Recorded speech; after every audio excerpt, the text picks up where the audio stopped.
नमस्कार, मैं हूं आरजू अंसारी और आप देख रहे हैं राष्ट्रीय जगत विजन न्यूज। छत्तीसगढ़ के डीजीपी अरुण देव गौतम ने हाईकोर्ट के आदेश के पालन में व्यक्तिगत हलफनामा दाखिल किया है। यह हलफनामा लखनलाल वर्मा बनाम राज्य शासन एवं अन्य मामले से जुड़ा हुआ है। छत्तीसगढ़ हाईकोर्ट की कड़ी फटकार के बाद पुलिस महानिदेशक अरुण देव गौतम ने अंबिकापुर के एक 9 साल पुराने आपराधिक मामले की जांच में अत्यधिक देरी पर बड़ी कार्रवाई की है। डीजीपी ने खुद हाईकोर्ट में व्यक्तिगत हलफनामा दाखिल किया, जिसके 24 घंटे के अंदर ही साक्ष्य के अभाव में इस मामले को बंद करने की प्रक्रिया शुरू कर दी गई। देरी के लिए जिम्मेदार 6 सब इंस्पेक्टर्स की 1 साल की वेतन वृद्धि रोकने के साथ तत्कालीन डीएसपी पर भी निराशा यानी कि डिस्प्लेजर का दंड लगाया गया है। 9 साल तक चला जिंदा मामला डीजीपी के हलफनामे के बाद 24 घंटे में खात्मा। मामला याचिकाकर्ता लखनलाल वर्मा के खिलाफ अंबिकापुर थाने में वर्ष 2016 में धारा 384, 502, 504 और 34 भादवी के तहत दर्ज हुआ था। याचिकाकर्ता ने हाईकोर्ट में शिकायत की थी कि उनके 2 सह आरोपी विचारण न्यायालय से बरी हो चुके हैं, फिर भी पुलिस अनावश्यक रूप से जांच को लंबित रखे हुए है। कोर्ट ने 6 नवंबर 2025 को आदेश पारित कर डीजीपी अरुण देव गौतम को व्यक्तिगत हलफनामा दाखिल कर देरी की वजह बताने और दोषी अधिकारियों पर कार्रवाई की जानकारी देने को कहा। डीजीपी अरुण देव गौतम ने कोर्ट को बताया कि निर्देश मिलने के तुरंत बाद पुलिस मुख्यालय ने जांच के आदेश दिए। लापरवाही के लिए तत्कालीन उप पुलिस अधीक्षक मणिशंकर चंद्रा समेत 7 अधिकारियों को कारण बताओ नोटिस जारी हुआ। नोटिस का संतोषजनक जवाब न मिलने पर तत्कालीन 6 उप निरीक्षकों नरेश चौहान, विनय सिंह, मनीष सिंह परिहार, प्रियेश जॉन, नरेश साहू और वंश नारायण शर्मा की 1 साल की असंचयी वेतन वृद्धि रोक दी गई है। वहीं तत्कालीन डीएसपी मणिशंकर चंद्रा के विरुद्ध निराशा का दंड यथावत रखा गया है।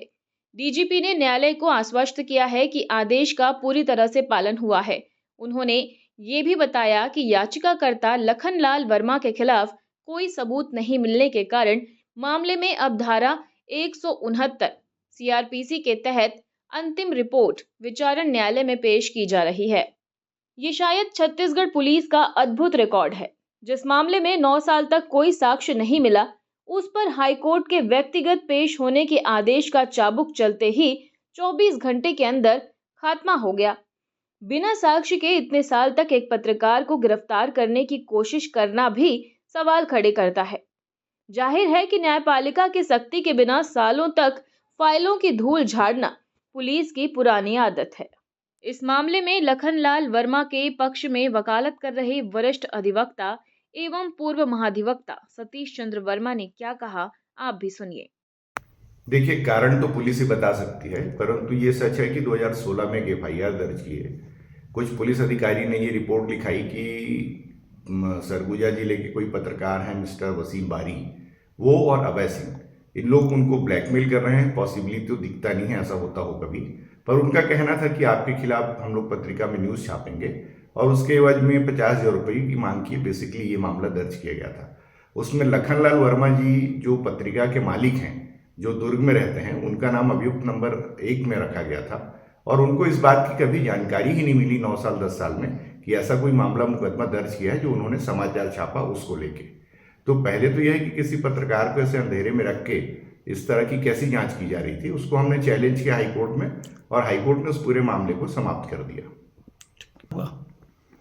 देखिए, कारण में फिर कहा कि ये पुलिस ही बता सकती है, परंतु क्रिमिनल वकालत को देख के मुझे लगता है कि समय समय पर पुलिस लोगों को टारगेट करती है और ऐसे लोगों का नाम फर्जी एफआईआर में डाल के रखती है जिनसे उनको लगता है कि उनके खिलाफ पत्रिका छपेगी, न्यूज़ आर्टिकल आएगा, उनको परेशान किया जा सके, पत्रकारों को दबाने की भी नीति हो सकती है।